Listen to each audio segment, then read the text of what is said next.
ರಾಹುಲ್ ಗಾಂಧಿ ಸಾಹೇಬ್ರನ್ನ ನಾನು ಕೇಳ್ತೀನಿ, ನೀವು ಯಾವತ್ತು ಕರ್ನಾಟಕ ಬರ್ತೀರಿ ಹೇಳ್ರಪ್ಪ. ಯಾಕಂದರೆ ಇವತ್ತು ಮೊನ್ನೆನೇ ರಾಹುಲ್ ಗಾಂಧಿಯವರು ಏನು ನೀಟ್ ಪರೀಕ್ಷೆ ಕ್ವಶನ್ ಪೇಪರನ್ನು ಸೋರಿಕೆ ಆದಂಥ ಟೈಮಲ್ಲಿ ಎಲ್ಲ ಪೊಲಿಟಿಕಲ್ ಪಾರ್ಟೀಸ್ ನೋಡ್ರಿ, ಅವರು ವಿದ್ಯಾರ್ಥಿನಿಯರಿಗೆ ಪೂರ್ತಿ ಹಕ್ಕಿದೆ. ಖಂಡಿತವಾಗಿ ಅವ್ರು ಹೋರಾಟ ಮಾಡಿದ್ದು ತಪ್ಪಲ್ಲ, ಅವ್ರು ಏನು ಮಂತ್ರಿಗಳ ರಾಜೀನಾಮೆ ಕೇಳಿದ್ದು ತಪ್ಪಲ್ಲ.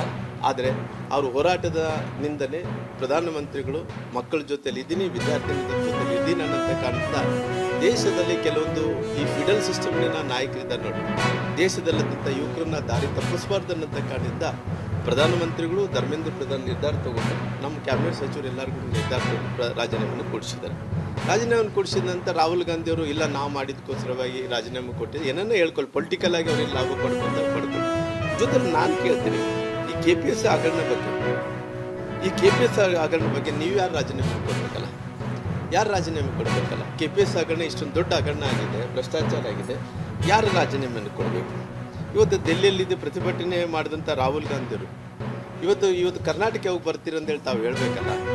ನಾನು ಕೇಳ್ತೀನಿ, ಇವತ್ತು ಮೊನ್ನೆ ಡೆಲ್ಲಿ ಪ್ರತಿಭಟನೆ ಸಂದರ್ಭದಲ್ಲಿ ಏನು ರಾಹುಲ್ ಗಾಂಧಿ ಇದ್ದಲ್ಲ, ರಾಹುಲ್ ಗಾಂಧಿ ಏನು ಕಾರ್ ಇತ್ತು ಆ ಕಾರ್ ಹಿಂದ್ಗಡೆ ನಮ್ಮ ಮುಖ್ಯಮಂತ್ರಿಗಳು ಬಾಡಿಗಾರ್ಡ್ ಥರ ಓಡೋಗ್ತಿದ್ದ. ಅವರು ರಾಹುಲ್ ಗಾಂಧಿ ಕಾರ್ ಹಿಂದ್ಗಡೆ ಬಾಡಿಗಾರ್ಡ್ ಥರ ಓಡೋಡಿ ಹೋಗ್ತಿದ್ದ.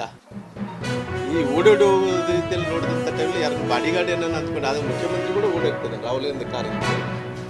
ಆ ರೀತಿ ಓಡೋಗಂಥ DK ಶಿವಕುಮಾರ್ ಅವರು ಇವತ್ತು ಇಷ್ಟೊಂದು ದೊಡ್ಡ ಭ್ರಷ್ಟಾಚಾರ ಆಗಿದೆ, ಇದ್ರ ಬಗ್ಗೆ ನೀವು ಸ್ಪಷ್ಟೀಕರಣ ಕೊಟ್ರಲ್ಲ. ಇಷ್ಟು ಭ್ರಷ್ಟಾಚಾರ ಆದ ನಂತರ ಯಾರು ನೀವು ಮುಖ್ಯಮಂತ್ರಿಗಳು ರಾಜೀನಾಮೆ ಕೊಡ್ತೀರಾ? ಇಲ್ಲಿದ್ರೆ ಅವನು ಪ್ರಿಯಾಂಕಾ ಖರ್ಗೆ ಇದೆ ನೋಡಿ, ಗೃಹ ಮಂತ್ರಿಗಳು, ಅವರು ರಾಜೀನಾಮೆ ಕೊಡ್ತಾರ? ಯಾಕೆ ಭಾಳಷ್ಟು ನೀತಿ ಪಾಠ ಮಾಡ್ತಾರೆ. ಇಲ್ಲ, ನಮ್ಮ ಒತ್ತಾಯದಿಂದನೇ ಅಲ್ಲಿ ರಾಜೀನಾಮೆ ಆಯಿತು, ನಮ್ಮ ಹೋರಾಟದಿಂದನೇ ರಾಜೀನಾಮೆ ಆಯಿತು. KPSC ಹಗರಣ ಇಷ್ಟೊಂದು ದೊಡ್ಡ ಭ್ರಷ್ಟಾಚಾರ ಆಗಿದೆ, ಬ್ರಹ್ಮಾಂಡ ಭ್ರಷ್ಟಾಚಾರ ಆಗಿದೆ.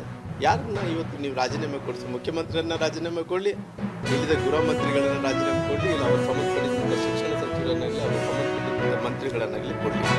ಅದಕ್ಕೂ KPSC ಹಗರಣ ವಿಚಾರದಲ್ಲಿ ನೋಡಿದಂಥ ಟೈಮಲ್ಲಿ KPSCಯಲ್ಲಿ ಪರೀಕ್ಷೆ ಬರೆದಂಥ ಮಕ್ಕಳು ಇವತ್ತು ಅವ್ರ ಭವಿಷ್ಯಕ್ಕೆ ಯಾರು ಹೊಣೆ? ಅವ್ರ ಭವಿಷ್ಯಕ್ಕೆ ಯಾರು ಹೊಣೆಗಾರರಾಗ್ತೀರಿ? ಜೊತೆಲಿ ಇಷ್ಟೊಂದು ಭ್ರಷ್ಟಾಚಾರ ಆದಂಥ ಟೈಮಲ್ಲಿ ಕೂಡ ಎಲ್ಲ ವಿದ್ಯಾರ್ಥಿನಿಯರು ಹೋಗಿ ಪೊಲೀಸ್ ಸ್ಟೇಷನ್ದಲ್ಲಿ ಕುಂತು ಕಂಪ್ಲೇಂಟನ್ನು ಕೊಡಬೇಕೆಂದೇಳಿ ಕುಂತಂಥ ಟೈಮಲ್ಲಿ ಈ ಸರ್ಕಾರ ಎಷ್ಟು ಬೇಜವಾಬ್ದಾರಿ ತೋರಿ 3 ತಾಸುಗಳ ಕಾಲ 3 ಗಂಟೆಗಳ ಕಾಲ ದೂರು ಸ್ವೀಕಾರ ಮಾಡೋ ಸಲುವಾಗಿ ಕಂಪ್ಲೇಂಟನ್ನು ಸ್ವೀಕಾರ ಮಾಡೋ ಸಲುವಾಗಿ 3 ತಾಸು ಕೊಡ್ತಾರೆ. ಈ 3 ತಾಸನ್ನ ಅರ್ಥ ಏನು? ಮಕ್ಕಳನ್ನ ಕಂಪ್ಲೇಂಟನ್ನು ಕೊಡೋಕೆ ಹೋದಂಥ ಮಕ್ಕಳನ್ನು 3 ತಾಸು ಪೊಲೀಸ್ ಸ್ಟೇಷನ್ದಲ್ಲಿ ಕೂಡಿಸ್ಕೊಂತಿರೋದ್ರಿಂದ ಇದ್ರ ಜವಾಬ್ದಾರಿ ಯಾರು ಹೊಣೆಗಾರಿಕೆಯನ್ನು ಹೊತ್ತಬೇಕಾಗಿದೆ? ಇದು ಪೊಲೀಸ್ ಸ್ಟೇಷನ್ದಲ್ಲಿ ರಿಜಿಸ್ಟ್ರ್ ಮಾಡಬೇಕು ಅಂತ ಹೋದಂಥ ಟೈಮಲ್ಲಿ ಅವ್ರ ಮೇಲೆ ಒತ್ತಡ ಇರೋಂಥ ಕೆಲಸ ನೀವು ಮುಖ್ಯಮಂತ್ರಿಗಳು ಮಾಡಿದರೆ, ಗೃಹ ಮಂತ್ರಿಗಳು ಮಾಡಿದರೆ ಇದನ್ನು ಸ್ಪಷ್ಟೀಕರಣ ಕೊಡೋಂಥ ಕೆಲಸ ಮುಖ್ಯಮಂತ್ರಿಗಳು ಮಾಡಬೇಕು ಅನ್ನೋಂಥ ನಾನು ಕೂಡ ಅವ್ರಿಗೆ ಆಗ್ರಹಿಸ್ತೀನಿ.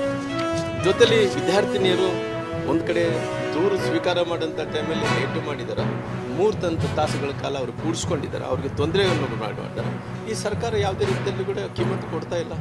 ಅದಕ್ಕೋಸ್ಕರವಾಗಿ ಇವತ್ತು ರಾಹುಲ್ ಗಾಂಧಿ ಅವ್ರನ್ನ ನಾನು ಬರಲಿಕ್ಕೆ ಹೇಳ್ತೀನಿ. ಯಾಕಂದ್ರೆ ನೀಟ್ ಪರೀಕ್ಷೆದಲ್ಲಿ ಭಾಳ ದೊಡ್ಡ ಹೋರಾಟ ಮಾಡಿದಾರಲ್ಲ, ನಿಮ್ಮ ಸರ್ಕಾರದಲ್ಲಿ ಇವತ್ತು ಬ್ರಹ್ಮಾಂಡ ಭ್ರಷ್ಟಾಚಾರ ಇದೆ. ಇವತ್ತು KPSC ಪರೀಕ್ಷೆಯಲ್ಲಿ ವಿದ್ಯಾರ್ಥಿನಿಯರಿಗೆ ಭಾಳಷ್ಟು ತ್ರಾಸಾಗಿ ಅವರಿಗೆ ಯಾವುದೇ ರೀತಿಯಲ್ಲಿ ಏನು ನ್ಯಾಯ ಸಿಗಬೇಕಾಗಿದೆ, ಸಿಕ್ಕಿಲ್ಲ. ದಯವಿಟ್ಟು ಕರ್ನಾಟಕ ಕೂಡ ಬಂದು ರಾಹುಲ್ ಗಾಂಧಿ ಅವರು, ಭಾರತೀಯ ಜನತಾ ಪಾರ್ಟಿಯವರು, ಅದರಲ್ಲೂ ಕರ್ನಾಟಕ ರಾಜ್ಯದಲ್ಲಿ ಕೆಲವರು ಅವರ ಸಮತೋಲನವನ್ನು ಯಾಕಂದರೆ ಅಲ್ಲಿ ರಾಜಸ್ಥಾನ ಕೆಲಸ ಮಾಡೋದ್ರಿಂದ ಗಂಜಿ ಅವರು ಯಶಸ್ವಿ ಆಗ್ತಾರೆ ಅಂತೇಳಿ ಅವರ ಶಿಕ್ಷಣ ಸಚಿವರು ರಾಜೀನಾಮೆ ಕೊಟ್ಟ ನಂತರ ಇವರು ಎಲ್ರಿಗೂ ಸಹ ಒಂದು ಭಯ ಹುಟ್ಟಿದೆ. ಯಾವುದಾದ್ರೂ ವಿಚಾರದಲ್ಲಿ ನೀವು ಹೋರಾಟ ಮಾಡಬೇಕು ಅನ್ನೋದು ಬಂದಾಗ FIR ಆದಾಗ ಅದನ್ನು ಸ್ವೀಕಾರ ಮಾಡಿ ಕೋರ್ಟಲ್ಲೂ ಸಹ ಆ ಕೋರ್ಟಲ್ಲಿ ವಾದ ವಿವಾದಗಳು ಮಾಡಲಿಕ್ಕೆ ತಯಾರಾಗಬೇಕು. ಅರ್ಧಂಬರ್ಧ ಮಾಡೋಕ್ಕೆ ಹೋದಾಗ ಇದೇ ಆಗೋದು. ಅವ್ರಿಗೆ ಅವರ ಸಿದ್ಧಾಂತದ ಮೇಲೆ ನಂಬಿಕೆ ಇದ್ದರೆ FIR ಆದ್ರೂ ತೊಂದರೆಗಳನ್ನು ಹೋರಾಟ ಮಾಡ್ತೀನಿ ಅಂತ ಹೇಳಬೇಕು. ಇವನು ರಾಮ ಮಂದಿರದ ವಿಚಾರದಲ್ಲೂ ಸಹ ಯಾರೂ ಸಹ ಅಯೋಧ್ಯೆಯಲ್ಲಿ ಯಾರೂ ಸಹ ಭಾರತೀಯ ಜನತಾ ಪಾರ್ಟಿ ಕೆಲಸಗಳು RSS ಅವರು ಪ್ರಾಣ ಕಳ್ಕೊಂಡಿರಲಿಲ್ಲ. ಈಗಲೂ ಸಹ ಇವತ್ತು ಸಹ ಕ್ರಿಮಿನಲ್ ಕೇಸ್ ಪೆಂಡಿಂಗ್ ಇದೆ ಲಾಲ್ ಕೃಷ್ಣ ಅಡ್ವಾಣಿ ಅವ್ರ ಮೇಲೆ, ಮುರಳಿ ಮನೋಹರ್ ಜೋಶಿ ಅವರು, ಉಮಾ ಭಾರತಿ ಅವ್ರ ಮೇಲೆ. ಆ ಥರ ಅವ್ರಿಗೇನಾದರೂ ಧೈರ್ಯ ಇದ್ದರೆ ಪೊಲೀಸ್ ಅವರು ಏನು FIR ಮಾಡಿದ್ದಾರೆ ಅದನ್ನು ಧೈರ್ಯವಾಗಿ ನ್ಯಾಯಾಲಯದಲ್ಲಿ ಎದುರಿಸಬೇಕೇ ವಿನಃ ಈ ಥರ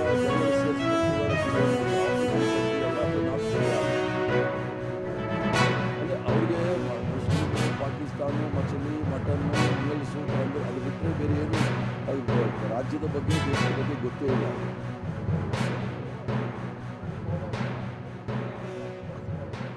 ಅದು ಪೊಲೀಸರಿಗೆ ಅಡ್ಡಿಪಡಿಸಿದಾಗ ಅಡ್ಡಿಪಡಿಸಿದ ಸಹ ಒಂದು ಕೇಸ್ ಬುಕ್ ಮಾಡಬೇಕಾಗುತ್ತೆ. ಆ ಥರ ಮಾಡಲಿಲ್ಲ ಅಂದರೆ ಪೊಲೀಸರ ವಿರುದ್ಧ ನಾನೇ ಹೋರಾಟ ಮಾಡಬೇಕಾಗುತ್ತೆ. ಯಾಕಂದರೆ ಯಾರಾದರೂ ಒಬ್ಬ ಪೊಲೀಸರು ಕರೆದ್ರೂ ಸಹ ಅವ್ರಿಗೆ FIR ದಾಖಲಾಗುತ್ತೆ. ಅವರ ಕಾರ್ಯನಿರ್ವಹಣೆ ಅಡ್ಡ ಹಾಕಿದ್ರೆ ಅದರ ವಿರುದ್ಧ ಕಾನೂನು ಕ್ರಮ ತೆಗೆದುಕೊಳ್ಳಬೇಕು.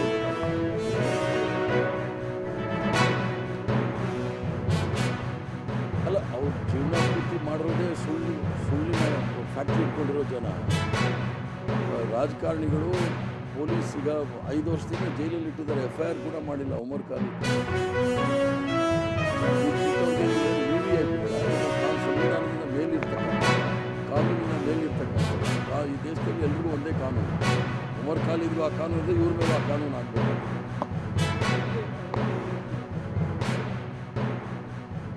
ಡೆಲ್ಲಿಗೆ ಹೋಗ್ತಾ ಇದ್ದೀನಿ, ಕ್ಯಾಬಿನೆಟ್ ವಿಚಾರ ಅಲ್ಲ. ನಾನು ಇವತ್ತಿಂದ 30ನೇ ತಾರೀಕು ಕರ್ನಾಟಕದಲ್ಲಿದ್ದೆ. 30ನೇ ತಾರೀಕು ನಾನು ಬರ್ತೀನಿ.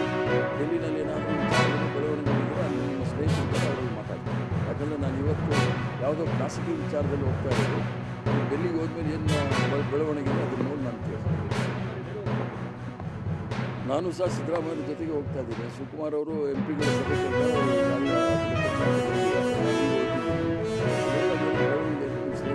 ನಾನಾದರೂ ಹೋಗ್ತಾ ಇರ್ತಕ್ಕಂಥದ್ದು. ನಾನು 3 ದಿವಸಗಳ ಕಾಲ ಕರ್ನಾಟಕದಿಂದ ಅದಕ್ಕೆ ಡೆಲ್ಲಿಗೆ ಹೋಗಿ ಆ ಕಡೆ ಹೋಗ್ತಾ ಇದ್ದೀನಿ. ಎಲ್ಲ ನಿರೀಕ್ಷೆ ಮಾಡ್ತಾ ಇದ್ದೀವಿ. ಹೈಕಮಾಂಡ್ ತೀರ್ಮಾನ ತೆಗೆದುಕೊಳ್ಬೋದು ಅನ್ನೋ ಭರವಸೆ. ಎಲ್ಲ ಊಹಾಪೋಹಗಳು ಮತ್ತು ಬಲ್ಲ ಮೂಲಗಳಿಂದ ಅಂತ ಹೇಳಿದ್ದಾರೆ. ಆ ಬಲ್ಲ ಮೂಲಗಳಿಂದ ಅಂದರೆ ಯಾರು ಬಲ್ಲವರು ಅನ್ನೋದನ್ನ ಅವ್ರನ್ನ ಕೇಳಿದ್ರೆ ಭಾಳ